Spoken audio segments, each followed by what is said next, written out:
इधर कत्ता में कोयटा रिपोर्टर बिलाल फेरोज अमरादारी कर गए। जी बिलाल, बताइए कि क्या सूरत हाल है, ये वाक़या किस बिना पर पेश आया है? जी बिल्कुल, आज सुबह सवेरे ही जो है कोयटा के इलाके में एक बहुत ही दिलखराश वाक़या पेश आया। कोयटा का इलाका है, सैटेलाइट टाउन उसका एरिया है गौसाबाद, जहाँ पर एक खातून ने जो है घरेलू नाचाकी की बिना पर अपने आप को गोली मार कर जो है खुदकुशी की है।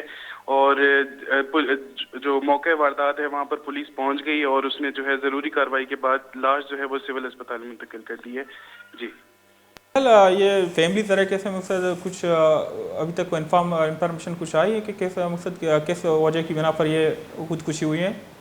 जी बिल्कुल, जैसे कि कोयटा का माहौल है तो यहाँ पर खातूनों को बहुत पर्दे में रखा जाता है, तो इसी बिना पर जो फैमिली है वो ना ही शनाख्त ज़ाहिर करने पे राज़ी है और ना ही इस बारे में कोई मज़ीद तफसीलात जो है वो न्यूज़ को देने के हवाले है, बल्कि उन्होंने पुलिस से भी ये दरख्वास्त की है कि इसको सीगे राज में रख के इस केस को ख़त्म किया जाए। जी बहुत शुक्रिया बिलाल फेरोज, हमें तफसीलात से आगाह करने के लिए।